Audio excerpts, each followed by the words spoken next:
Welcome to Monk's Temple. Find a comfortable space now.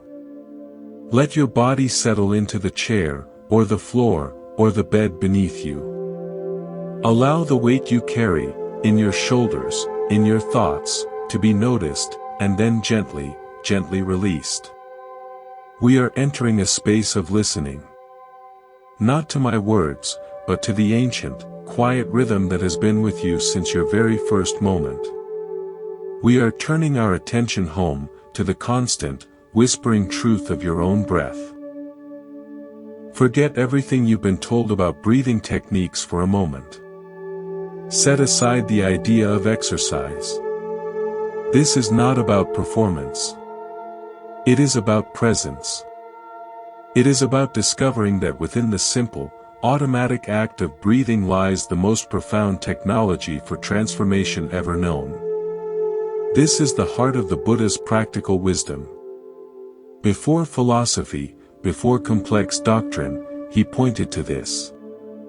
He instructed his followers to simply be aware of the in-breath and the out-breath. Why start there? Because the breath is the meeting point. It is the bridge between the body you can feel and the mind you can observe. It is the lever that moves the world inside you. I want to share a memory with you. It was early in my own search. I was in a library, surrounded by texts, filled with ideas but empty of peace. My mind was a crowded, noisy room. An elderly librarian, noticing my restless energy, didn't recommend a book. Instead, she quietly said, "The answer isn't in here," and she gestured to the shelves. Then she placed a hand gently on her own abdomen.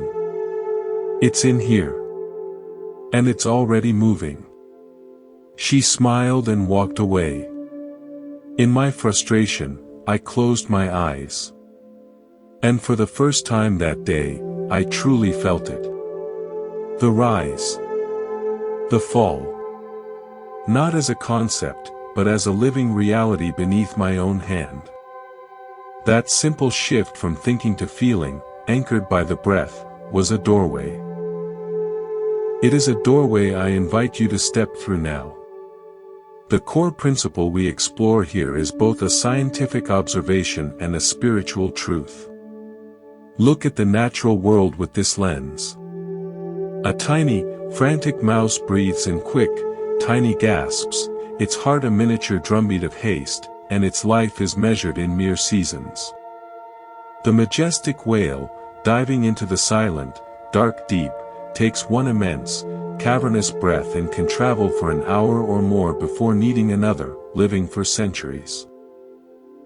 The pattern is a universal whisper, the slower and deeper the rhythm of life, the longer and richer its song. The ancient masters of Buddhism and yoga didn't just see this as a curiosity. They saw it as the key to the human predicament. They realized we are not given a fixed number of days. We are given a fixed reservoir of life force, of prana, and we spend it breath by breath. When we spend it frantically, in anxiety, rage, scattered thinking, we feel impoverished, weary, old before our time. When we learn to spend it slowly, consciously, with deep, nourishing drafts, we feel enriched, vital, and time itself seems to expand. Think of your mind as a snow globe that has been shaken hard. The water is cloudy, the scene inside is a blinding swirl of white flakes. You cannot see the beautiful little village within. This is the state of our ordinary awareness, agitated by 1,000 thoughts and reactions. Now, set that globe down. Be still. Watch as, slowly, the flakes begin to settle. Each flake drifts down. The turbulence subsides. The water clears. And there, revealed, is the serene, detailed scene that was there all along. Your breath is the act of setting the snow globe down. The natural settling, the clarity, the peace, the detailed awareness of your own inner landscape, is what happens when you stop shaking it. The practice is not about forcing the flakes to settle, it is about ceasing the shaking. And the hand that shakes the globe?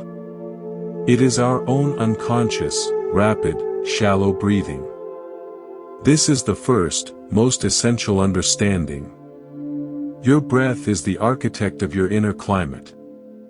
Now, let me tell you an original story, one that came to me while walking in a winter forest. I call it the tale of the frozen creek and the everspring. High in the mountains, there was a creek that danced and sang all through the summer and fall. But when the deep winter came, a fierce cold settled over the land. The surface of the creek froze solid. It became silent, still, and hard. To anyone walking by, it appeared dead, its journey halted. But deep beneath that thick plate of ice, a secret persisted. A small, warm spring fed the creek from below its bed. The water from this spring never ceased its flow. It moved slowly, powerfully, underneath the frozen surface, invisible but alive. When the spring sun finally returned, it didn't melt the ice from above by force. The steady, gentle warmth of the sun simply allowed the ice to remember its fluid nature. From within and without, the thaw began. The ice didn't fight, it surrendered back into its true state as flowing water, and the song of the creek returned, louder and clearer than before. We are like that creek. Our surface, our conscious mind, our daily personality can become frozen by the cold of stress, worry, and habit. It becomes rigid, silent, and seemingly stuck. Our thinking feels hard and fixed. But beneath that, there is an everspring. That is your deepest life force, your true nature, which is always flowing, always alive. Your conscious, deep breath is the gentle, consistent sun. It doesn't attack the ice of your worries with hot anger. It shines a steady, patient warmth of awareness. It reminds the frozen parts of you of their true, fluid nature.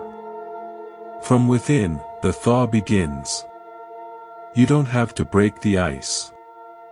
You just have to let the breath sun shine, and allow the everspring within to do its work. The song will return. If this way of seeing things speaks to you, if you feel a longing to reconnect with your own everspring, then I warmly invite you to make this journey with us. Subscribe to Monk's Temple. Think of your subscription as a simple, daily nod to your own inner stillness. It's a way to remember to let the sun shine when the world tempts you to freeze over. We will be here, together, exploring these depths. Now, feel your body where it is. Notice the contact points, your feet on the floor, your back against the support.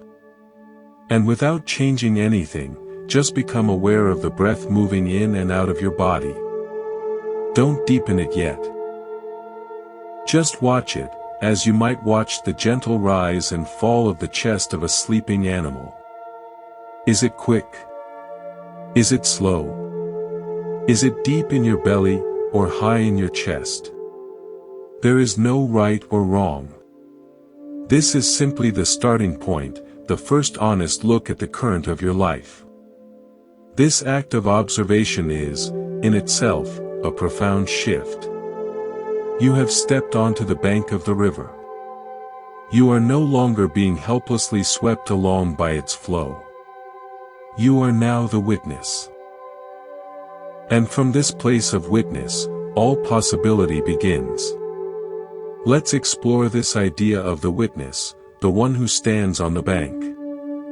For most of our lives, we are not on the bank. We are in the river, tossed by every current, dashed against every rock of circumstance and emotion. We identify with the turbulence. We say, I am angry, I am afraid, I am overwhelmed. But the foundational wisdom of Buddhism invites a subtle, revolutionary question. Are you the water, or are you the awareness that knows the water is turbulent? This distinction is everything. And your breath is the tool that makes this shift from identification to observation not just philosophical, but experiential. When you feel a surge of anger, notice what happens to your breath. It becomes sharp, hot, and shallow, held high in the chest like a trapped bird. The feeling and the breath pattern are fused. Now, in that moment, if you have practiced, you can intervene not at the level of the emotion, which is like trying to calm raging water with your bare hands, but at the level of the breath. You consciously lengthen the exhale. You soften the belly. You create space. You are, in that moment, changing the pattern of the energy itself. You are not saying, I should not be angry. You are saying, I am aware of this energy, and I will breathe in a way that gives it space to move through me, rather than solidify as me. The emotion, met with this spacious breath, often loses its compulsive power. It arises, it is acknowledged, and it passes, like a wave on the shore that does not erode the cliff because the cliff is stable and rooted. This is the great secret of the yogi's calm face. It is not a face of suppression. It is a face of deep, rhythmic breathing. The storm of emotion may arrive, but it meets a mountain of steady breath. The mountain does not stop the storm, it simply outlasts it, unchanged at its core. The yogi's practice is the gradual, patient cultivation of becoming that mountain. I remember a time when this became physically real for me. I was caught in a situation of intense conflict, a personal dispute where words were flying like arrows. My heart was pounding, my face was hot, and my mind was racing to build defenses and launch counterattacks.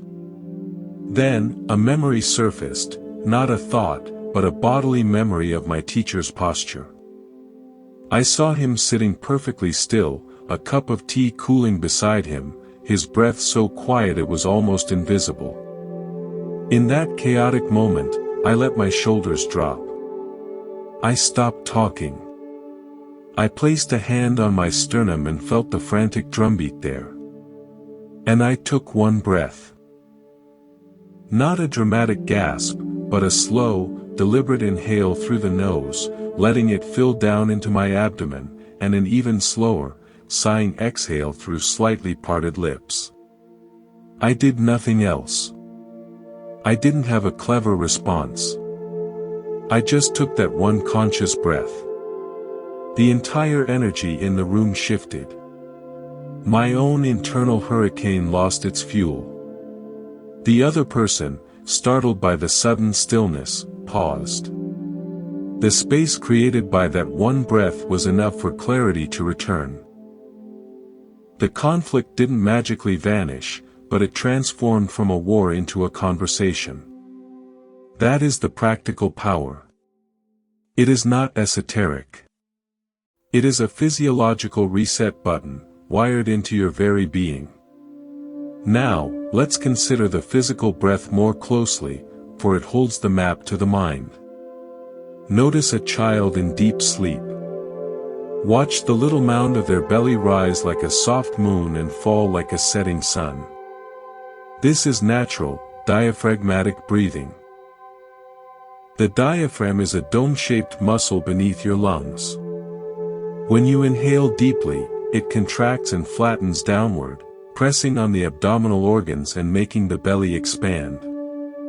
This creates a vacuum that efficiently draws air into the lower lobes of the lungs, where blood circulation is richest.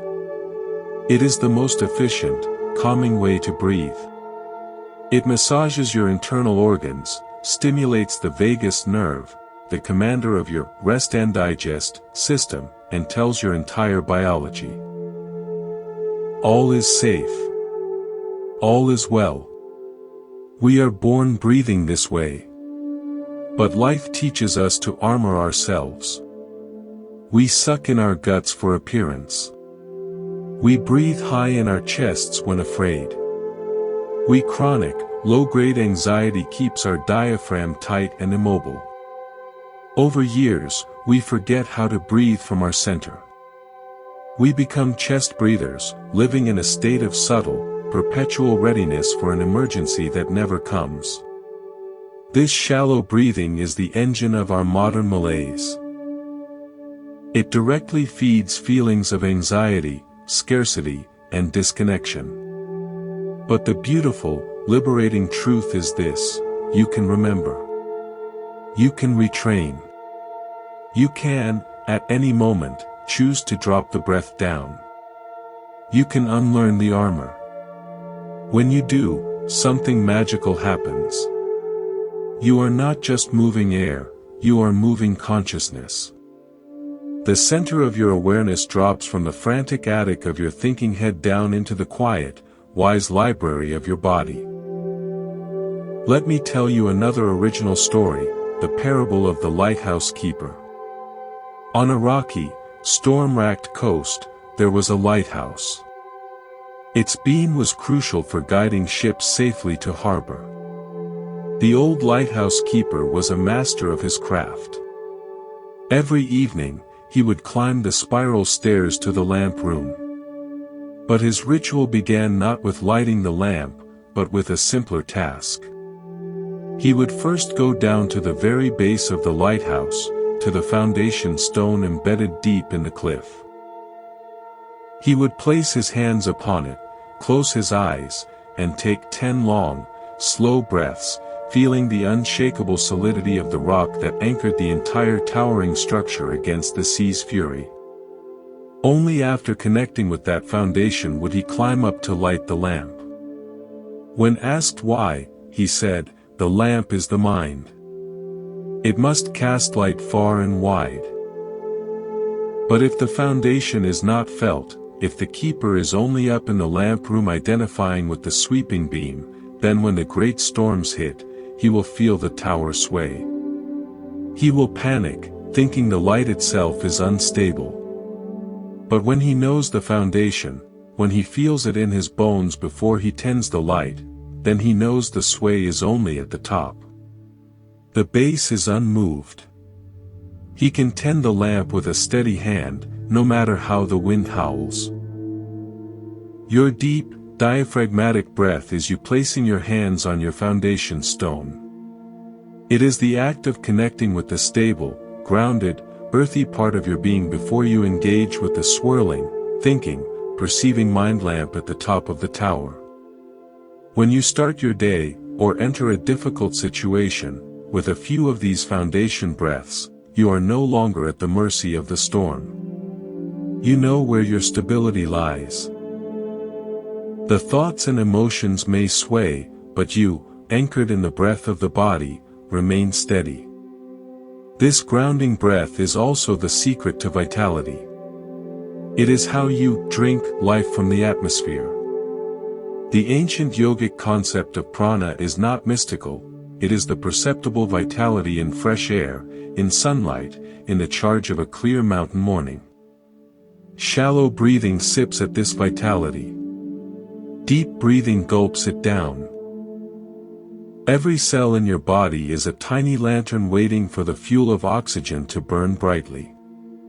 When you breathe deeply, you are stoking thousands of tiny, wholesome fires of energy, repair, and clarity. Your brain, which consumes a massive portion of your oxygen, suddenly has its haze lifted. Thoughts become precise. Memory sharpens. Creativity flows not from strained effort, but from the abundant energy now available. This is the forgotten birthright.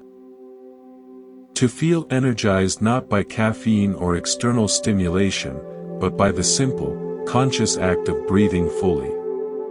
It is the most natural tonic in the world. So now, let's practice this foundational step.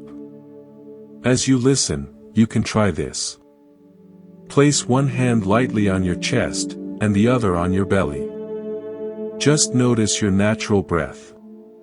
Which hand moves more?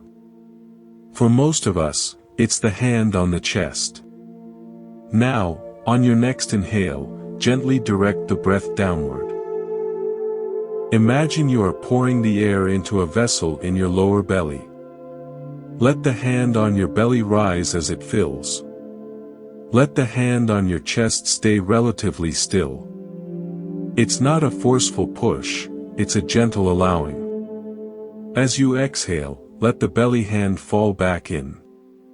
Practice this for just a few cycles. In. Filling the belly. Out. Releasing gently. You are remembering. You are connecting with your lighthouse foundation. There is no goal. Just the gentle rediscovery of a lost rhythm. As you connect with that foundational rhythm, you might begin to notice something subtle yet significant. The quality of your mind begins to shift in tandem with the breath. It's not a coincidence. This is the direct experience of the bridge. In the Buddha's teachings, this is the practical application of dependent origination. Things arise together, in relationship. A tense mind co-arises with a constricted breath. A calm mind co-arises with an easy, flowing breath. Change one, and you inevitably influence the other. This leads us to a profound, even startling, implication of this ancient science. If the breath is the gateway to the mind states, and if we can learn to steward our breath with conscious care, then we are not passive victims of our mental weather. We become, in a very real sense, climate gardeners of our own inner world. We learn that we cannot necessarily stop a dark cloud of worry from forming on the horizon, but we can ensure the inner atmosphere is stable, spacious, and clear, so that when the cloud arrives, it simply passes through a vast sky without triggering a destructive storm.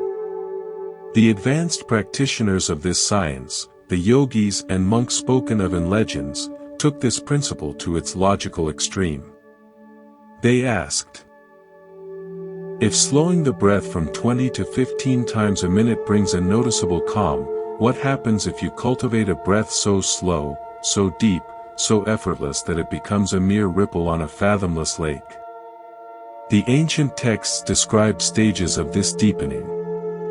They say that when a person's resting breath rate settles consistently below about 11 breaths a minute, a new kind of sensitivity blossoms. The constant inner dialogue begins to quiet. The senses become refined, not dulled. You might start to perceive the emotional tone of a room as a palpable texture in the air. You might sense the intention behind a person's silence, or feel the simple, wordless presence of an animal as a clear communication. This is not magic, it is the removal of interference. The frantic mental static of our usual, speedy breath rate drowns out these subtle signals. Slowing the breath is like turning down the noisy radio in your head, allowing you to hear the delicate symphony of life that was playing all around you. There's an old story from the Buddhist forest tradition that illustrates this, though I'll tell it in my own way. A young monk was terrified of the wild animals in the jungle surrounding his hermitage. Every rustle was a snake, every shadow a tiger. His breath was perpetually quick and fearful. His teacher, an elder monk with a presence like an ancient tree, took him on a walk at dusk. As they entered a clearing, a large deer stepped out, majestic and alert. The young monk froze, his breath catching in his throat. The elder monk continued to walk slowly, his breath a soft, audible rhythm in the twilight. He didn't look at the deer with fear or even focused attention, he simply was, breathing calmly. The deer, instead of bolting, lifted its head, ears twitching. It took a step closer, then another, its own breath a visible plume in the cool air. For a long moment, human and animal stood in a shared, breath-aware silence. Then the deer turned and melted back into the trees. The teacher said softly, "It is not the animal that is fearsome. It is the breath of fear inside you that it meets. Offer it the breath of the forest, and you will see the forest in the animal." The predator the young monk had feared did not appear that night, but he learned that his own breath was the key to the kingdom of peace, even in the wild. This sensitivity extends further. The teaching suggests that as the breath grows slower and more sustained, perception expands beyond the animal realm. At around 9 breaths a minute, a deep, resonant connection with the plant kingdom can awaken, not in words, but in a direct perception of aliveness, of slow, green wisdom. And at depths of fewer than 5 or 6 breaths a minute, the practitioner's awareness is said to merge with the vibrational essence of all matter, perceiving the hum of existence itself, the interconnected dance of energy that forms rocks, rivers, and stars. The yogi in such a state doesn't believe the universe is one, he or she experiences it directly, breath by seamless breath. This is the pinnacle of meditation, samadhi, union. Now, let's bring this back to our own lives, to a very practical application, the breath as a measure and a manager of our life force. The ancients observed our breath patterns with the precision of master astronomers charting stars. They noted the changing length of inhalation and exhalation during different activities, using the width of their fingers as a measuring tool. In calm repose, inhalation might be 10 finger widths of air movement, exhalation 12. But during a brisk walk, inhalation might stretch to 24 fingers. In the full flight of running, the powerful exhalation could rush out for 50 fingers length. And in moments of intense emotional or physical passion, the breath could become tremendously long and forceful. This observation led to a deeply practical, non-moralistic understanding of teachings around moderation. Lust and anger aren't sins, in a simplistic sense. They are, from this perspective, incredibly expensive energy transactions. They trigger massive, sudden expenditures of your vital prana, like lighting a bonfire with your life's savings. A person who frequently engages in these states without awareness is, quite literally, breathing their way toward exhaustion and a shortened experiential life. The advice for moderation is a prescription for energy conservation, for investing your finite breaths in awareness and clarity rather than in unconscious, explosive expenditure. This is intimately tied to longevity. The secret of the long-lived yogi isn't a mysterious herb or a genetic fluke. It is the disciplined, loving conservation and conscious circulation of breath. They turn their body into a sealed, efficient vessel where life force is recycled, refined, and used to power awareness rather than reaction. I once met a very old man in a remote place who moved with a slowness that was not frailty, but immense dignity and stability. When asked his secret, he simply said, "I stopped leaking." He explained no further, but I understood. He had patched the holes of frantic emotional and mental expenditure through the steady discipline of the breath. His life force was no longer leaking out in useless worry, anger, or scattered desire. It was contained, and thus it sustained him. Let me share another original story to anchor this. I call it the story of the 2 wells. In a village suffering a drought, there were 2 wells. The first well was in the central square. Its water was sweet, but people would come and draw from it frantically, carelessly. Buckets splashed, water was spilled on the ground in haste, and the well was often left uncovered, allowing the sun to evaporate its precious contents. Soon, this well began to run low. The water became muddy and strained.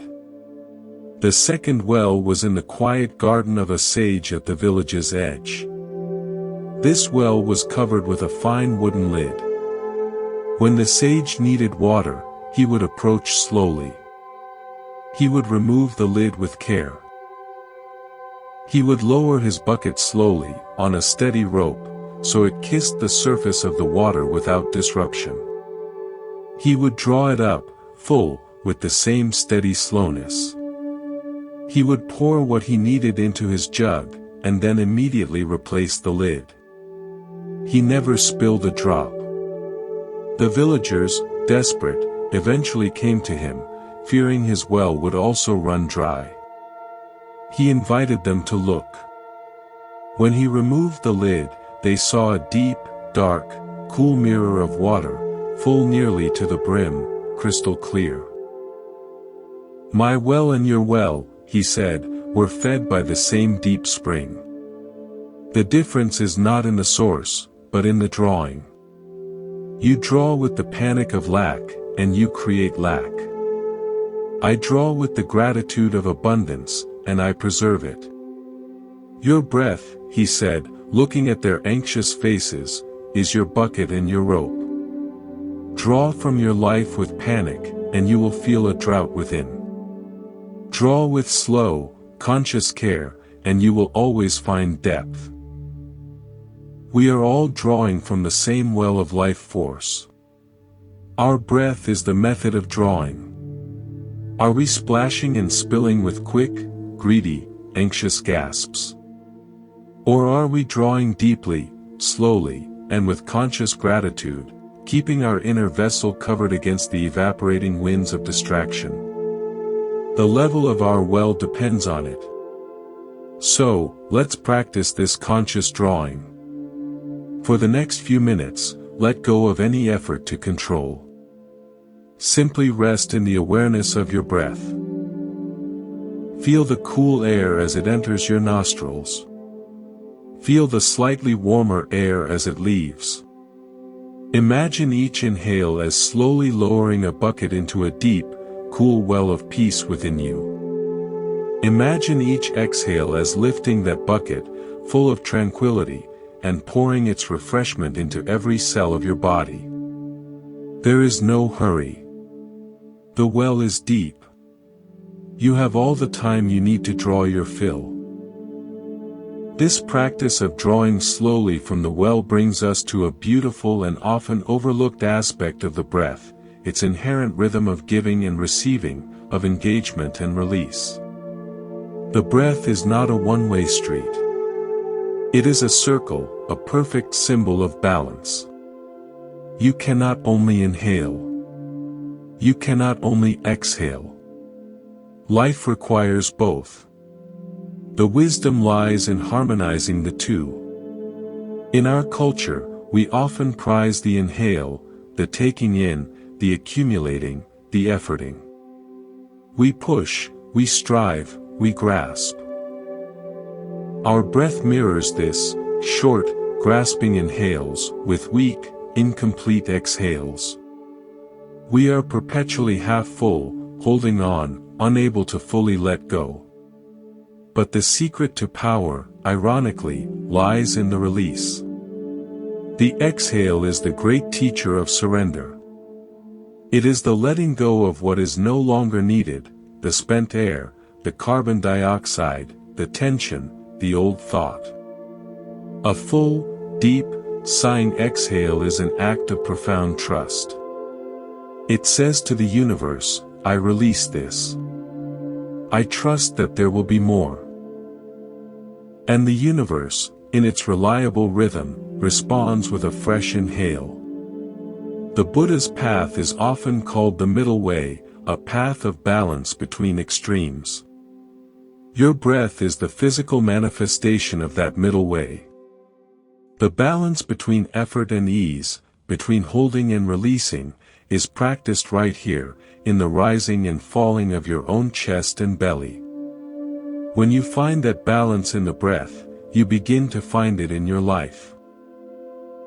You learn to engage with the world fully, but without the clinging tension that leads to suffering. You learn to release outcomes, opinions, and old pains, making space for new growth. I learned this during a period of great personal failure. I had put all my energy, all my identity, into a project that ultimately collapsed. I felt like a bell that had been struck and now only contained a hollow, aching silence. I couldn't inhale, I was too defeated to take anything in. I sat for hours, just staring. A friend, wise in these matters, didn't offer advice. She simply said, "Breathe out. Just breathe all the way out. And then wait. Don't breathe in. Just wait until the breath comes back on its own." I tried it. I exhaled until I was empty. And then I waited in that emptiness. It was terrifying at first, a feeling of complete depletion. But in that suspended silence, something shifted. The inhale that finally came was not my doing. It was a gift. It rushed in, cool and sweet, all on its own. In that moment, I understood surrender not as defeat, but as the ultimate cooperation with life. I wasn't breathing, I was being breathed. My job was simply to allow the exhale, to create the space, and to trust the inhale would return. That lesson, learned on the mat, became the cornerstone of rebuilding my life. Now, let's weave in another original story. This is the parable of the potter's wheel. A student potter was struggling. His pots were lopsided, weak, and would often collapse upon themselves in the kiln. He pressed harder on the clay, trying to force it into symmetry with his will. His breath was held tight in his chest, his shoulders up around his ears. The master potter watched for a while, then silently walked over. He placed his hands over the students on the clay. "The wheel turns," he whispered. "Feel it." The student felt the steady, rhythmic spin of the wheel beneath his fingers. "Your hands do not create the pot," the master said. "They guide it. The wheel provides the momentum. Your breath," and here the master took a long, audible exhale, "provides the gentle, consistent pressure. Inhale, center yourself. Exhale, let your intention flow through your fingers into the spinning clay. But you must breathe. The held breath is a closed fist. The flowing breath is an open hand." The student, under the master's guidance, let his shoulders drop. He took a breath, and as he exhaled, he felt his hands soften. He stopped forcing and started following. He became aware of the perfect, circular journey of the wheel: exhale, release, let go, inhale, receive, begin again. The clay seemed to rise up to meet his guided touch. The pot that emerged was balanced, strong, and beautiful. The lesson was clear: our life is the clay. The turning wheel is the constant flow of time and circumstance. Our conscious breath is the gentle, guiding hand. We cannot stop the wheel. We cannot force the clay. But with a calm, rhythmic breath, we can guide our experience into forms of grace and strength. The held breath of control creates collapse. The flowing breath of cooperation creates beauty. This cooperation extends to our very physiology in remarkable ways. Modern science now echoes what the ancients knew: deep, rhythmic breathing is a direct line to our autonomic nervous system. The long exhale, in particular, stimulates the vagus nerve. This is the nerve that whispers peace to every organ in your body. It slows the heart rate, lowers blood pressure, and switches on the digestive and restorative functions. It is the biochemical basis of rest and digest. Each long, slow exhale is like sending a peaceful envoy through your nervous system, calming the inner guards, and telling the body it is safe to lower its defenses, to heal, to grow. This is why practices that emphasize the exhale, like sighing, humming, or certain types of chanting, are so instantly calming. You are quite literally hacking your own biology toward peace. This leads us to consider the breath not just as a personal tool, but as a connective force. The air you exhale today contains atoms that will be inhaled by a tree tomorrow, which will be exhaled by that tree and inhaled by another person next week. We are, literally, sharing one another's breath across time and space. We are interconnected in the most physical way possible. When you breathe with awareness and peace, you are not just cultivating your own inner garden. You are sending out a tiny, molecular wave of that peace into the shared atmosphere of the world. Your calm breath is a subtle but real gift to the collective. Let me share a story about that interconnection. I call it the tale of the courtyard dust. In a monastery, there was a central courtyard of bare earth that was constantly dusty. The new novices were tasked with sweeping it several times a day, but the wind would always blow, or someone would walk through, and the dust would return. They grew frustrated, seeing their work as pointless. The abbot watched their struggle. One day, he gathered them and said, "You are fighting the dust. You are breathing the dust in anger." He then took a broom and demonstrated. He moved with a slow, deliberate grace. With each sweep, he took a long, soft exhale, as if his breath itself was helping to settle the dust, not stir it. "You are not just sweeping dust," he said. "You are ordering the courtyard. Your breath is part of the order. When your breath is harsh and frustrated, you scatter the dust with your energy, and it resettles chaotically. When your breath is calm and accepting, you guide it. The dust will always be there.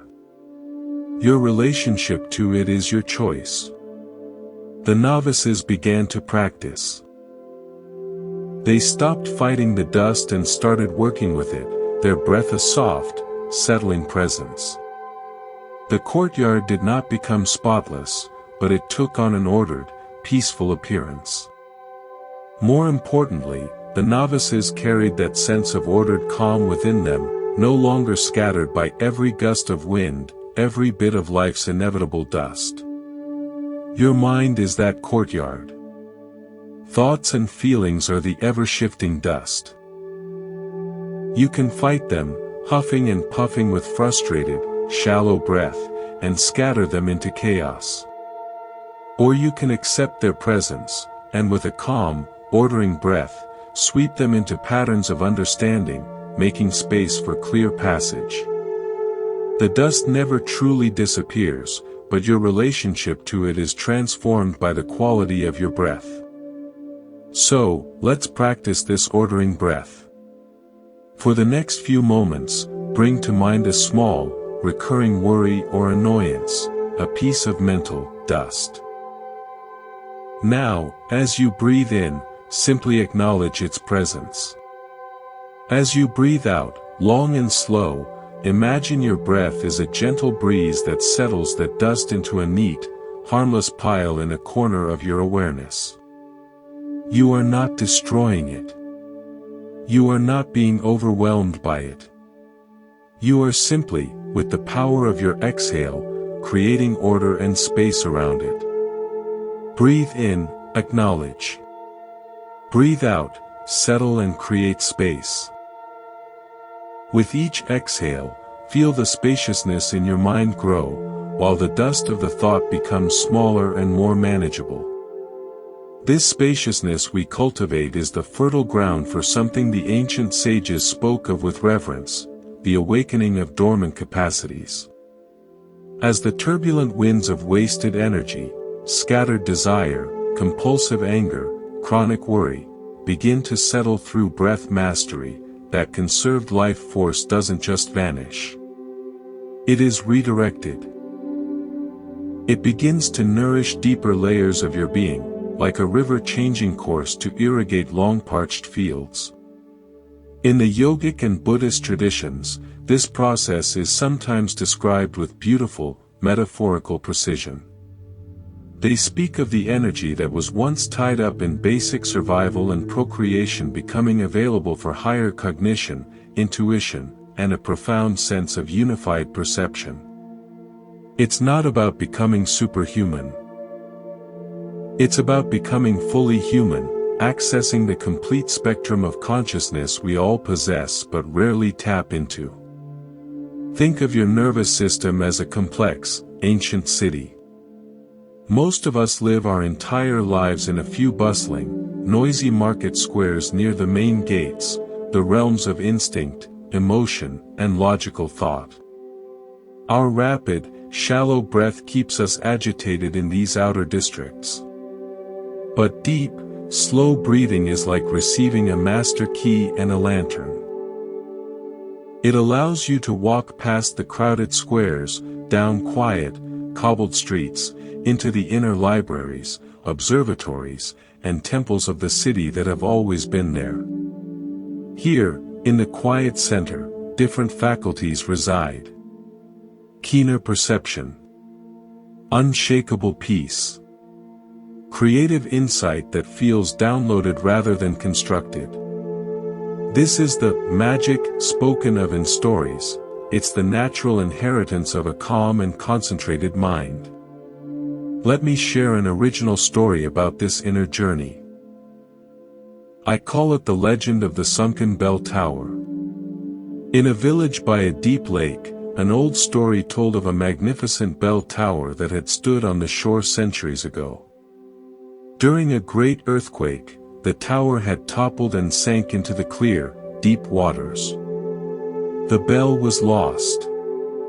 Over generations, the story faded to myth.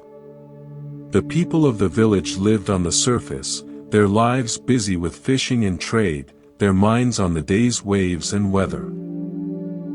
But sometimes, on utterly still, silent nights, a few sensitive souls claimed they could hear a deep, soft bong rising from the depths of the lake, a sound that vibrated in their bones rather than their ears. It brought an inexplicable feeling of peace and timelessness. One day, a wanderer versed in breath and stillness came to the village. He heard the legend. He didn't organize a diving expedition. Instead, he went to the shore at dawn, sat perfectly still, and began to breathe with a slowness that mirrored the deep water itself. He did this for days, his own rhythm sinking deeper and deeper, below the surface chatter of his mind. On the seventh morning, as his breath became almost imperceptible, he didn't hear the bell with his ears. He felt its resonance, not just in his bones, but in the very center of his being. It was the sound of his own heart, synchronized with the heart of the sunken tower, both vibrating at the same slow, eternal frequency. He had not found the tower by searching the lake, but by becoming as still and deep as the lake. The bell's peace had been there all along, waiting for a consciousness calm enough to resonate with it. We all have sunken bell towers within us, realms of wisdom, peace, and latent ability lying beneath the surface turbulence of our ordinary mind. We cannot grasp them with striving. We can only resonate with them by becoming still and deep, by letting our breath become the clear, placid water that allows us to perceive what is already there. This resonance changes how we operate in the world. One of the most practical awakenings is the dissolution of the habitual fear response. Fear is a contraction, of muscles, of thought, of breath. When a perceived threat arises, the body's ancient programming is to inhale sharply and hold the breath, bracing for impact. But a breath master has rewired this response. Through practice, they meet the first spark of fear not with a gasp, but with a conscious, calming exhale.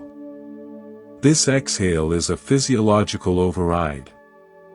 It tells the amygdala, the brain's alarm bell, stand down. I am handling this from a place of awareness. What seems like preternatural courage in a sage is often this trained, breath-centered response to adrenaline. I witnessed a simple, profound example of this years ago. I was with a group hiking on a narrow mountain trail when we encountered a large, agitated snake sunning itself on the path. Panic shot through the group. People froze or scrambled back, their breath coming in short, sharp gasps. Our guide, an older woman familiar with the mountains, stopped. She didn't move forward or back. She simply placed a hand on her belly, took a very long, slow breath in, and an even longer, audible sigh out. Her entire demeanor softened from alert tension to observant calm. She didn't look at the snake with fear, but with a quiet, respectful attention.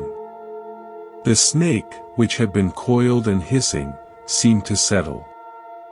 After a moment, it simply turned and slid off the path into the underbrush. She later said, "The snake felt our fear like a shout." Fear is a hot, sharp energy. I breathed out cool, soft space. It preferred the space. Her breath had changed the energy field of the encounter. This principle applies to all our snakes, the perceived threats in our relationships, our work, our health. We cannot control the snake's appearance, but we can control the quality of energy we bring to the meeting through our breath. We can offer it the hot, sharp shout of fearful gasps, or the cool, soft space of a conscious exhale. Now, let's introduce another original tale, the story of the woodcarver and the grain. A young woodcarver was talented but impatient. He would choose a beautiful piece of wood and force his vision upon it, fighting against the natural grain and knots. His chisel would slip, his pieces would crack, and he would breathe in frustrated huffs. An old master carver visited his workshop. He watched the young man struggle, then picked up a discarded block. He ran his hands over it slowly, eyes closed, breathing softly. "You are carving wood," the master said. "I am conversing with a tree." The tree lived for a century, breathing through every storm and sunbeam. Its breath is recorded here, in the grain.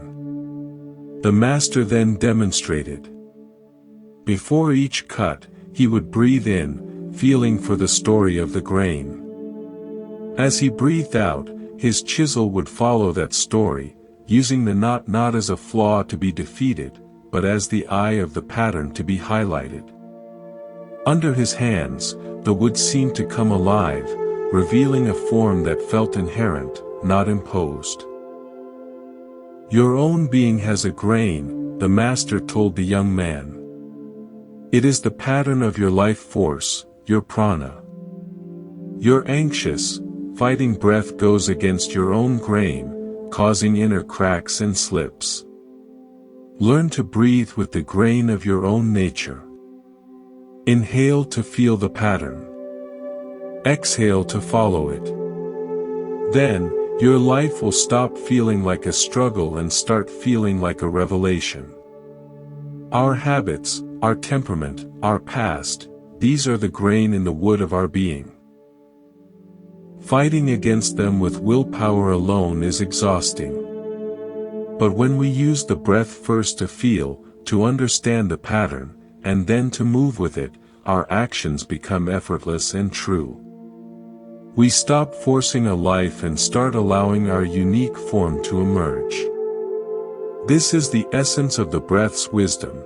It teaches us cooperation over conquest, with both our inner world and the outer world. It is the practice of aligning our individual rhythm with the grand, slow rhythm of life itself. So, let's practice feeling our own grain. Sit comfortably. Bring your awareness to your breath as it is.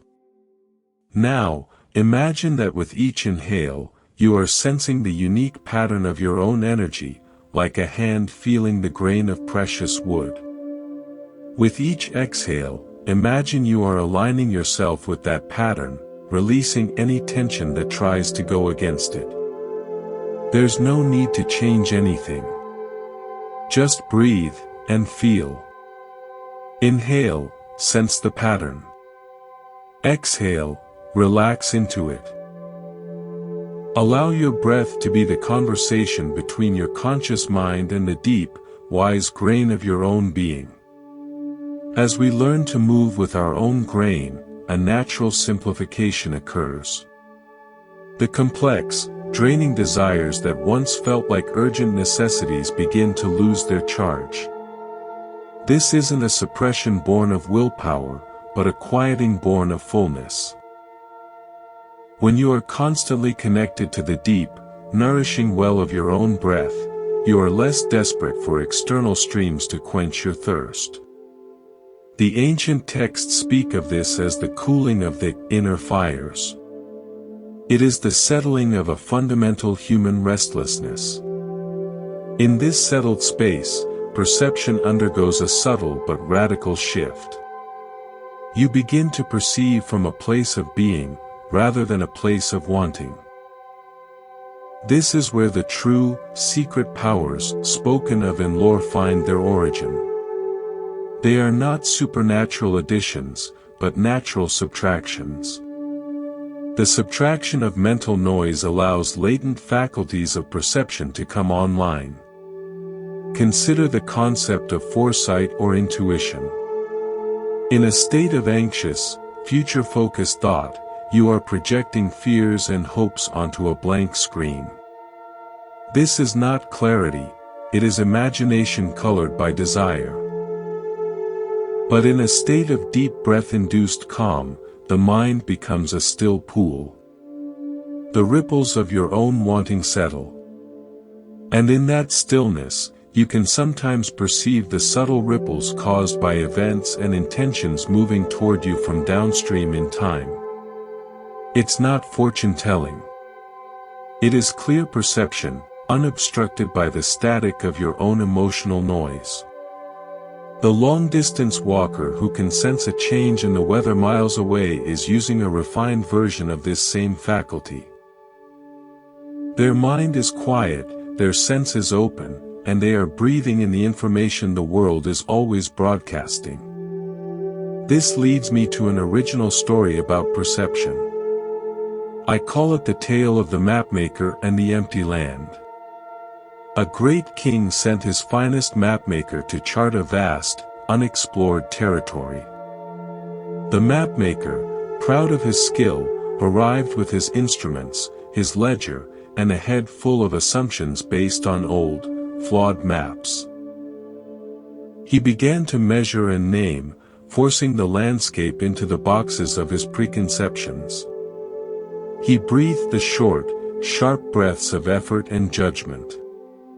His map, when presented, was precise in its measurements but dead in its spirit. It contained no feeling of the land, no hint of the sacred spring the locals whispered about, no indication of the wind-carved passages known only to the foxes. Displeased, the king sent a silent monk who was known for his deep contemplation. The monk took no instruments. He simply walked into the territory, sat on a high rock, and breathed. For days, he did nothing but breathe and be present. His breath became slow, mirroring the vast, patient expanse of the land itself.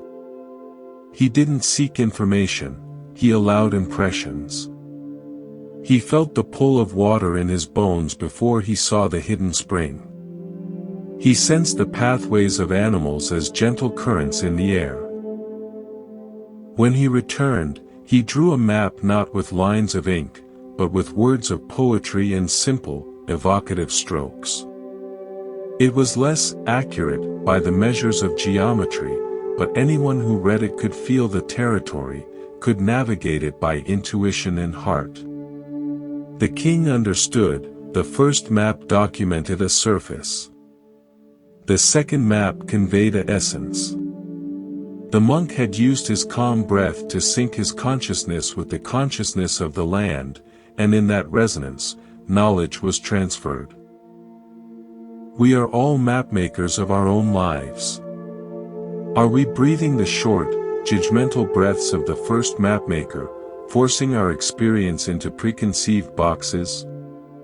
Or are we breathing the slow, receptive breaths of the monk, allowing the true essence of our moment-to-moment existence to impress itself upon us? The quality of the map, the story of our life we tell ourselves, depends entirely on the quality of our breath while we chart it. This receptive state also holds the key to what we might call healing. The Buddha's teachings are, at their core, about the end of suffering.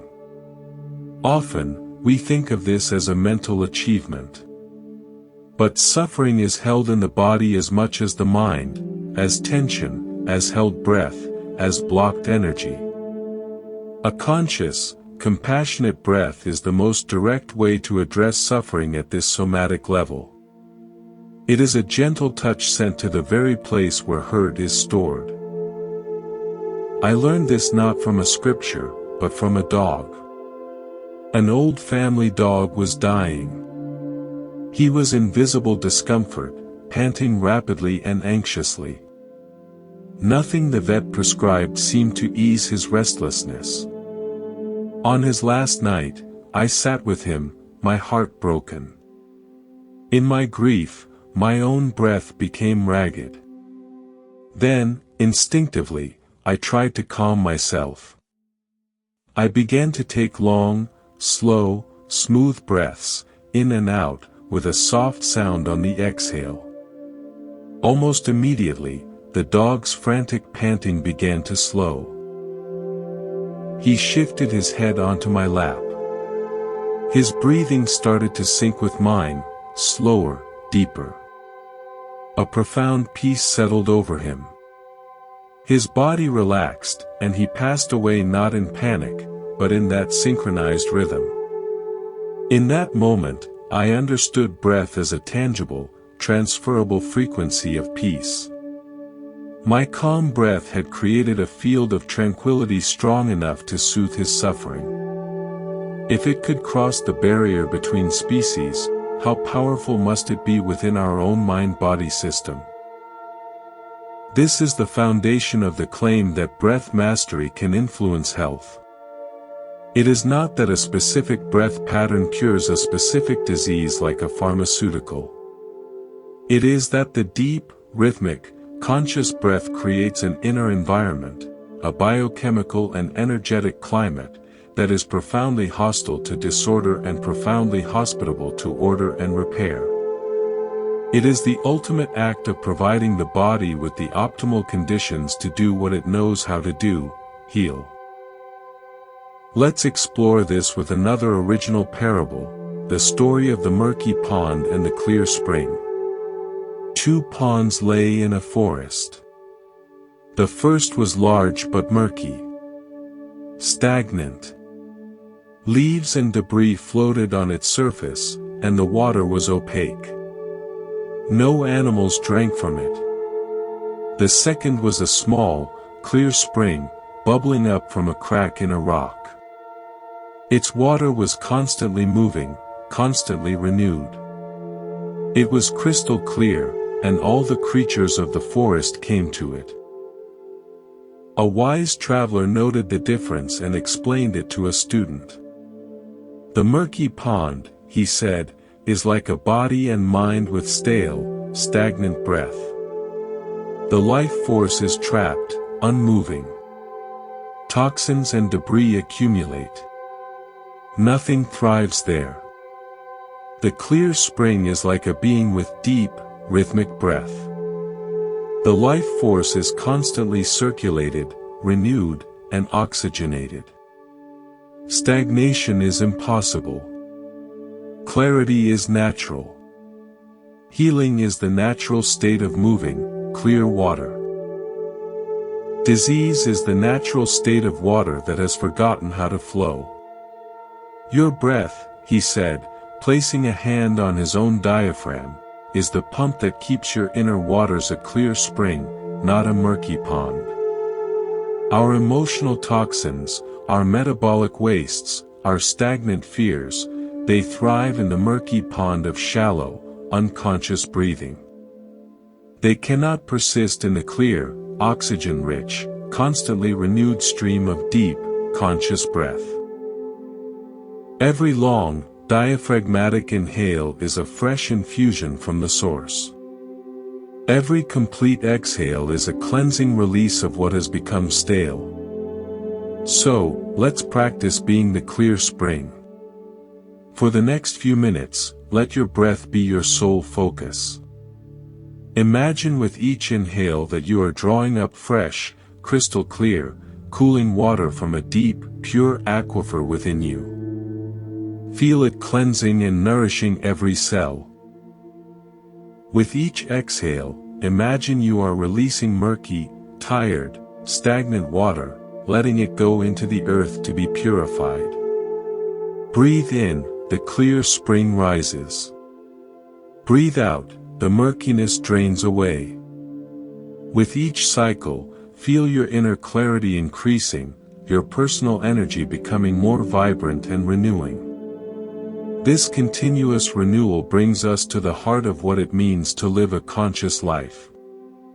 It is not about adding more experiences, more achievements, or more knowledge to a static self. It is about the moment-to-moment process of releasing the old and receiving the new. The breath is the physical expression of this truth. You cannot breathe yesterday's breath. You cannot store tomorrow's breath. You can only breathe this one, here, now. In this way, the breath is the ultimate teacher of impermanence, anicca, as the Buddha named it. Each exhale is a little death. Each inhale is a little rebirth. Over and over, you practice letting go and beginning again. This is the very cycle of liberation. When you align your awareness with this cycle, a profound freedom dawns. You stop trying to hold on to pleasant moments, because you know they are already exhaling, transforming. You stop resisting unpleasant moments, because you know the next inhale, a new moment, is already on its way. You begin to ride the wave of constant change with balance, rather than being crushed by it or desperately clinging to its crest. Your breath becomes your surfboard on the ocean of time. I experienced a mundane but illuminating example of this while stuck in a terrible traffic jam, late for an important meeting. The old pattern of frustration, clenched jaw, gripping the wheel, furious thoughts, began to rise. But instead of following it, I remembered the breath. I thought, this moment of being stopped is the exhale. I cannot change it. I can only fully release my resistance to it. I let out a long, slow exhale, releasing my grip on the wheel and on my expectation of how the day should go. In the space that created, the next thought was not another wave of anger, but a simple, clear inhale of a new possibility, use this time. That inhale brought the idea to listen to an audiobook I'd been saving. The traffic jam didn't change, but my experience of it transformed from a block to a gift of time. The exhale of surrender made space for the inhale of creativity. This is the micro-practice of enlightenment. This cyclical nature of breath also teaches us about effort and grace. The inhale involves a slight muscular effort, the diaphragm contracts. The exhale, in its natural state, is primarily a release, a relaxation. Effort, then release. Effort, then release. Our entire life journey mirrors this. We must apply appropriate effort, the focused inhale of our energy into a task, a relationship, a practice. But then, we must completely release into the outcome, the exhale of trust. Suffering arises when we try to inhale and exhale at the same time, when we apply effort but cannot let go of our attachment to the result. The breath, practiced mindfully, retrains us in the sacred rhythm of engaged detachment. Let me tell you an original story about this rhythm. I call it the story of the ferryman's rhythm. There was a ferryman who carried people across a wide, powerful river. He was known for the smoothest, most effortless crossings, even in strong currents. Other ferrymen would row with frantic, jerky strokes, fighting the river, arriving exhausted. People would ask the old ferryman his secret. He would just smile and say, "I listen to the river's breath." One day, a curious passenger watched him closely. The ferryman did not just row. He would dip his oar in with a quiet, firm pull, an inhale of effort, gathering the water. Then, as he lifted the oar for the next stroke, he would let it glide feather-light just above the surface, a full, silent exhale of rest, allowing the boat's momentum to carry it. Pull inhale, glide exhale. His entire body moved with this fluid rhythm. He wasn't fighting the current, he was inserting his own rhythmic breath of effort and rest into the larger breath of the river. The passenger realized the old man's oar strokes were not separate from the river, they were conversations with it. His secret was that he had stopped seeing the river as an opponent to be conquered and had started feeling it as a partner to be danced with, breath by synchronized breath. Our lives are that river, full of powerful, often unpredictable currents. Our actions are the oar strokes. Are we rowing with frantic, breathless struggle, fighting the flow? Or are we learning the ferryman's rhythm? The conscious inhale of focused effort, followed by the complete exhale of trust, gliding on the momentum of a larger intelligence. The destination is the same, but the journey is one of struggle or one of graceful dialogue. This dialogue extends to our very presence in the world. Your breath pattern is an energetic signature. It broadcasts your state of being. We've all felt the tense, jagged energy of a room where everyone is anxious and breathing shallowly. Conversely, we've felt the calm, expansive energy in the presence of a truly peaceful person. Their slow breath seems to cool and quiet the space around them. This is not imagination. It is the subtle interplay of energy fields, with the breath as the primary modulator. Thus, your personal breath practice becomes a gift to your environment. By cultivating a calm, deep rhythm, you are not just benefiting yourself. You are contributing a frequency of peace to the collective atmosphere. You become a subtle anchor point for tranquility. In a world breathing in the rapid, panicked rhythm of fear and urgency, your steady breath is a revolutionary act of quiet resistance. It is a way of saying, I choose a different rhythm. I choose depth over speed, presence over panic.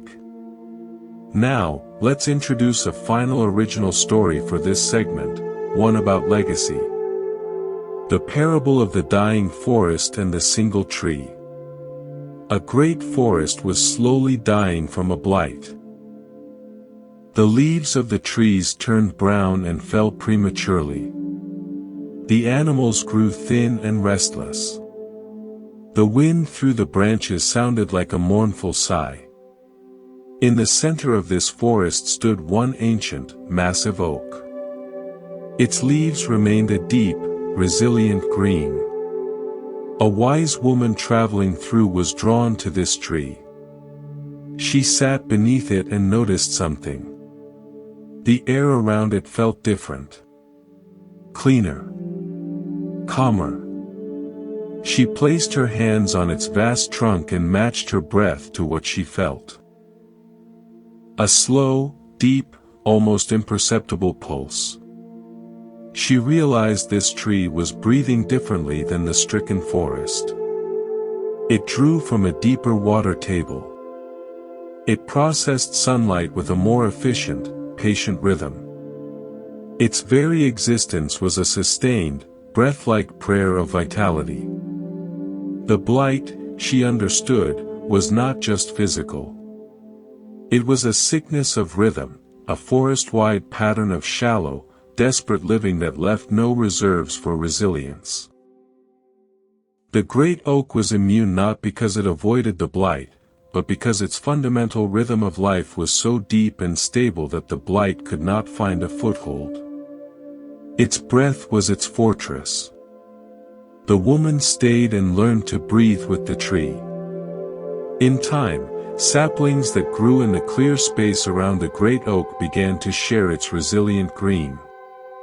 A small circle of health was spreading, one breath, one season at a time. We are that tree in the forest of our world. The blights of anxiety, haste, and disconnection are real. We cannot single-handedly cure the entire forest.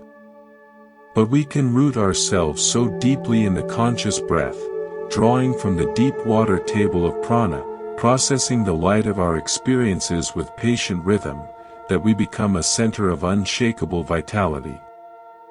Our calm becomes contagious. Our stable rhythm offers a template for others, not through preaching, but through the silent, powerful demonstration of a different way to be. This is the ultimate purpose of the practice, to become a living sanctuary of breath, so that all who enter your energetic field might, for a moment, remember their own natural, peaceful rhythm. So, let's practice being that ancient tree. Sit with a sense of dignity and rootedness. Imagine roots growing from the base of your spine, deep into the earth, drawing up stable, nourishing energy.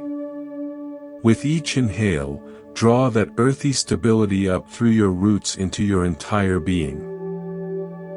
With each long, slow exhale, imagine your branches extending peacefully, offering a canopy of calm to the space around you. Breathe in, rooted strength. Breathe out, peaceful expansion. You are not just breathing for yourself. You are breathing as a center of calm in the world. We arrive here, at the end of our journey together, but really, we are at a beginning. For the journey with the breath has no end. It is an ever-deepening, ever-unfolding discovery of the life that breathes you. The core concept we have explored, that the breath is the bridge, the sculptor, the lever, the healer, the key to a long and conscious life, is not a theory to be believed, but a path to be walked. Step by step. Breath by breath. The Buddha's genius was to offer a path free of dogma, rooted in direct experience. He pointed to the breath because it is universally accessible, instantly verifiable, and endlessly profound. You don't need special equipment, a particular belief, or a teacher's permission. You only need to turn your attention inward, to the gentle tide that has never ceased its motion within you. In that turning, you perform the most radical act. you cease identifying with the chaotic contents of your mind and you begin to rest in the aware space that contains the breath, the thoughts, the feelings. This is the gateway to freedom. Remember, this is not about achieving a certain number of breaths per minute, or forcing yourself into unnatural stillness. It is about friendship. It is about befriending your own breath, and through it, befriending your entire being, the light and the shadow, the strength and the fragility. Each conscious breath is a gentle act of kindness toward yourself. It is a whisper that says, in this moment, I am here. I am alive. And that is enough. As you move forward from this place, carry with you the metaphors that resonated. Carry the image of the snow globe settling. Carry the feeling of hands on the foundation stone of the lighthouse. Remember the mapmaker who learned to feel the territory, and the ferryman who found the rhythm within the river. Hold the vision of yourself as the ancient, resilient tree, breathing a circle of peace into the world. These are not just stories. They are maps for your nervous system, new patterns for your mind to inhabit. We began by observing nature's law: slower, deeper breath correlates with a longer, richer life. But we've seen it is more than correlation. It is causation. By choosing, moment by moment, to lengthen and deepen your breath, you are not just adding years to your life. You are adding life to your years. You are choosing depth of feeling over shallowness of reaction. You are choosing conscious response over unconscious reflex. You are choosing to invest your finite breaths in awareness, which compounds interest in the form of peace, clarity, and compassion. Let me leave you with one final, original story. I call it the Silent Symphony. A man who was deaf from birth worked as a janitor in a grand concert hall. He loved his work. He would polish the wooden railings until they shone like still water, and sweep the aisles with a mindful care. He could feel the vibrations of the music through the floor, but he had no concept of melody or harmony. He only knew the feeling, sometimes a flurry of excitement in his feet, sometimes a deep, throbbing hum in his chest. One night, after a powerful performance, he was cleaning the empty hall. The silence was profound. Moved by an impulse he didn't understand, he walked to the center of the stage. He closed his eyes and did the only thing he knew to do when he sought connection. He took a deep, slow breath. And then another. And another. As his breath grew slower and quieter, he began to notice something. The silence was not empty. It was full. He could feel the residual warmth from the lights, the gentle sigh of the air conditioning, the faint echo of the last note held in the very wood of the stage. But more than that, he felt the potential. He felt the breath of the hall itself, waiting for the next vibration to give it form. In that moment, he wasn't a man separate from the music. He became the silent conductor of the space between the notes. He understood that the true symphony wasn't in the noise, it was in the attentive, breath-held awareness that made the noise meaningful. He stepped off the stage and went back to his polishing, but something had changed. Now, when he felt the vibrations through the floor, he didn't just feel excitement or a hum. He breathed with them. He inhaled as the violins rose, exhaled as the cellos sighed. He became part of the performance, not through hearing, but through the deeper faculty of resonant presence. He had found his way into the heart of the music through the door of his own conscious breath. Your life is that concert hall, The events, the joys, the sorrows, the daily tasks, they are the music, with its crescendos and its quiet passages. Your thinking mind may often feel deaf to the meaning, only feeling the jarring vibrations or the dull hums. But your breath is your way into the silent center of the symphony. When you breathe with conscious awareness, you become the conductor of your own experience. You are no longer just hearing, or suffering, the noise. You are inhabiting the spacious awareness that holds it all, that gives it order, and that finds profound peace in the rests between the notes. So, as we part ways for now, I offer you this simple practice, your lifelong companion. The next breath practice. No matter where you are, no matter what is happening, you can always do this. When you feel overwhelmed, lost, or disconnected, pause. Ask yourself silently, what does the next breath need to be? Does it need to be a sigh of release? A deep, gathering inhale of strength? A soft, compassionate breath for a hurting part of you? Then, give that gift to yourself. Just the next breath. Meet that one breath with your full, loving attention. Then the next. And the next. In this way, you walk through your life, not as a victim of circumstance, but as a compassionate guide, meeting each moment with the appropriate breath, building a life of conscious responsiveness. Thank you for walking this path with me here at Monk's Temple. This is not a goodbye, but until we breathe again. Carry this peace with you. Your breath is your temple, your sanctuary, your wisest teacher. It is always with you. Welcome home.